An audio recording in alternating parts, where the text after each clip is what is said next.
Hi, it's Washington State Republican Party Chairman Jim Walsh here for our regular weekly Chairman's Update.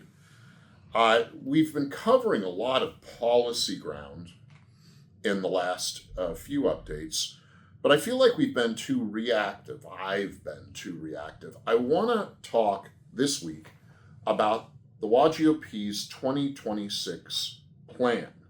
It's a political plan, it's a strategic plan, and it's a nuts and bolts campaign support plan for the rest of this calendar year and really looking forward to the next couple of years, 2027 and 2028.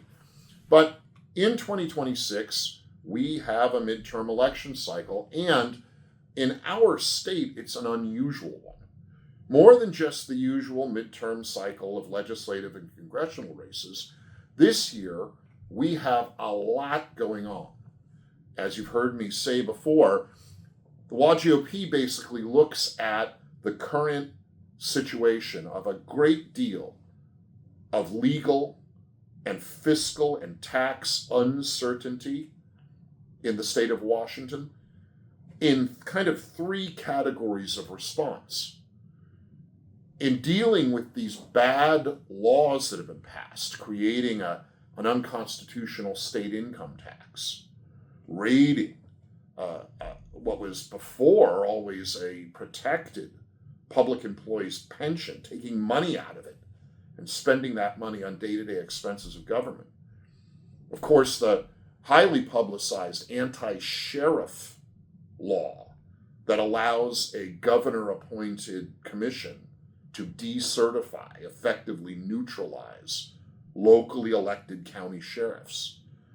And then the expansion of self-issued search warrants by the state attorney general in a way that's very constitutionally dubious and a direct threat to people's privacy, which is guaranteed by the Washington State Constitution. All of these things going on.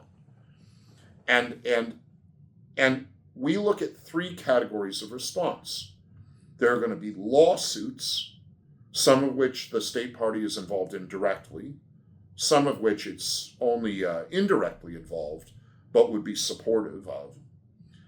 Then there are referendums and initiatives to overturn some of these bad laws. Again, in some cases, the state party will be directly involved, will be the sponsor and the main promoter of some of those initiative solutions, but in others it may be more supportive.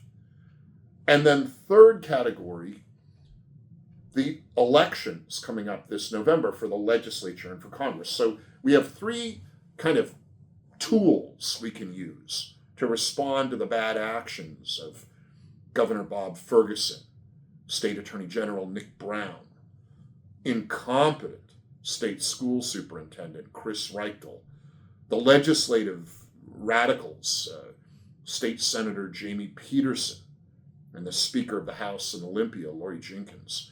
The bad laws and proposals and budgets and taxes that these people put out require the state party to be activated and respond proactively to defend constitutional rights and the good traditions of Washington State, which has always been a fiscally and financially responsible state. Toward that end, WAGOP has developed our 2026 plan. Specifically, how we're going to use this combination of lawsuits, initiatives, and possibly referenda, and support of the November elections in a way that will restore what's good in Olympia and in the whole state. We're going to focus on overturning the state income tax and stopping the raid on public pensions.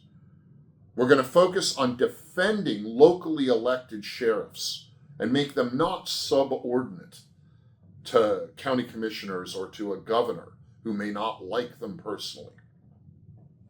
And we're committed to protecting your constitutional right to privacy, more explicitly protected by the Washington State Constitution even than the federal Constitution. as well as defending your other constitutional rights to keep and bear arms in defense of yourself, your family, your home, and your neighbors. And defend the best traditions of Washington State. We used to have, if not the best, one of the best K-12 school systems in the United States. Now we're in the lower end of the middle of the states. We need to restore the high-quality basic education that Washington has always provided its kids. And we need to protect our economy from job killing and business killing taxes and regulations put forward by people like Bob Ferguson, who has no experience in business or the private sector. These are the things that the WAGOP is going to do. And we're going to do it by protecting your rights, by defending election integrity, sometimes a controversial issue.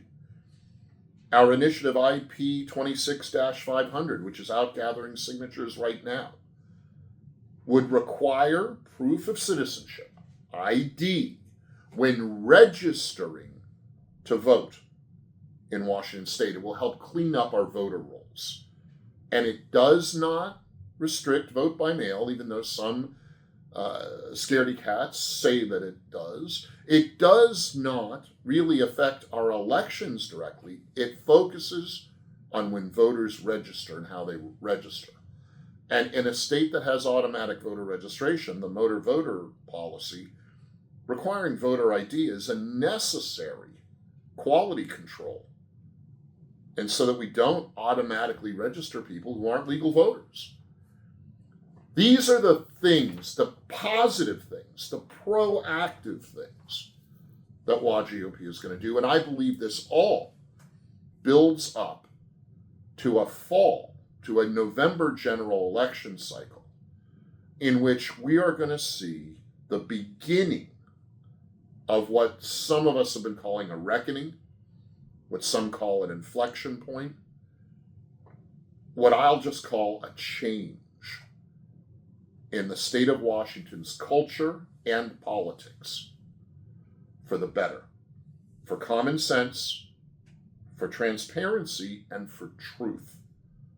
We don't tell the truth enough in Washington politics and Washington state government. We need to get back to telling the truth.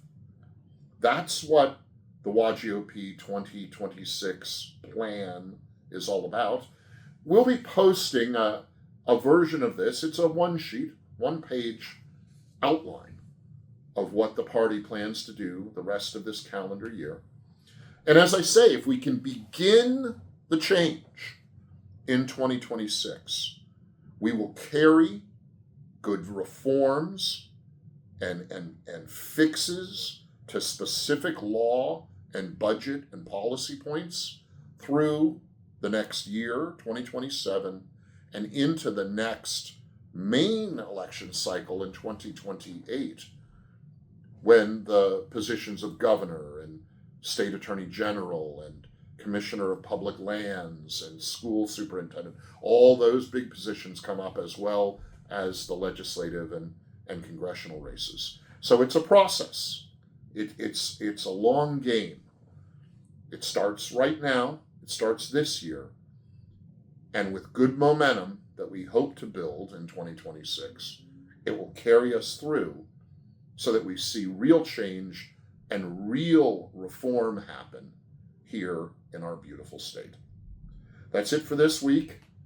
I look forward to talking with you again next week. Until then, be well and stay strong.